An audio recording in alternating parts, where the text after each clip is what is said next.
2004 সালে প্রথম উড়াল পথের আওতায় আসে রাজধানী। সময়ের সঙ্গে সঙ্গে বাড়তে থাকে ফ্লাইওভারের সংখ্যা। বর্তমানে শুধু ফ্লাইওভারই নয়, একের পর এক প্রকল্পে ঢেকে যাচ্ছে মাথার উপরের খোলা আকাশ। বহরে যুক্ত হয়েছে elevated expressway, metro rail, BRT সহ নানা প্রকল্প। স্বাভাবিক দৃষ্টিতে উড়াল সড়কের নিচে থাকা এই জায়গা খুব বেশি মনে না হলেও এর মোট পরিমাণ কত হতে পারে জানেন কি? একটি বেসরকারি সংস্থার তথ্য বলছে রাজধানীতে প্রায় 108 কিলোমিটার উড়াল সড়কের নিচে পড়ে আছে অন্তত 207 একর জমি। প্রশ্ন হলো, এত বিপুল পরিমাণ জমির আসলে কাজটা কি? রাজধানীতে এক খণ্ড জমি সোনার চেয়েও দামি। চরমে বাস্তবতা সবাই বুঝলেও ব্যতিক্রম হয়তো সিটি কর্পোরেশন। নয়তো জমির এত অপব্যবহার হয় কি করে?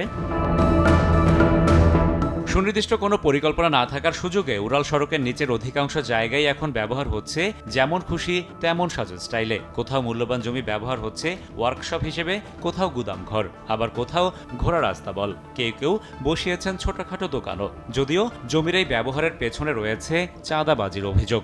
জয় ব্রাইট লক টেকনোলজি সাধারণ পাউডারের তুলনায় দেয় দ্বিগুণ উজ্জ্বলতা। রিন অ্যাডভান্সড দেয় দ্বিগুণ উজ্জ্বলতা। এই জায়গাগুলো যার যার মতো সে দখল করে বসে আছে। নিয়োগ কিছু মানুষের উপকার হচ্ছে, তারা লুইটা পেটে খাচ্ছে, পাবলিকের কোনো উপকারে আসে।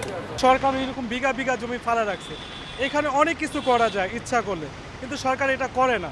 একটু পরিকল্পনা আর সদিচ্ছা থাকলে অনাদরে পড়ে থাকা এসব জমি ব্যবহার করে কাজে লাগানো যেত গণমানুষের কল্যাণে। তৈরি করা যেত বিশ্রামাগার, শিশুদের খেলাধুলার জায়গা, মেডিকেল সেন্টার, ওয়াকওয়ে সহ অনেক কিছুই। সম্প্রতি ফ্লাইওভারের নিচের জায়গার এমন বহুমুখী ব্যবহার নিয়ে রূপকল্প তৈরি করে বেসরকারি সংস্থা centre for inclusive architecture and আরবানিজম। নেতৃত্ব দেন প্রতিষ্ঠানটির নির্বাহী পরিচালক অধ্যাপক ডক্টর আদনান জিল্লুর মোরশেদ।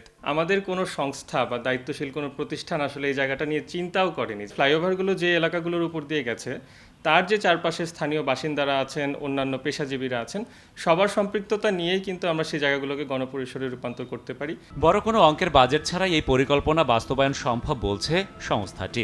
এর জন্য কিন্তু খুব বেশি টাকারও প্রয়োজন নেই।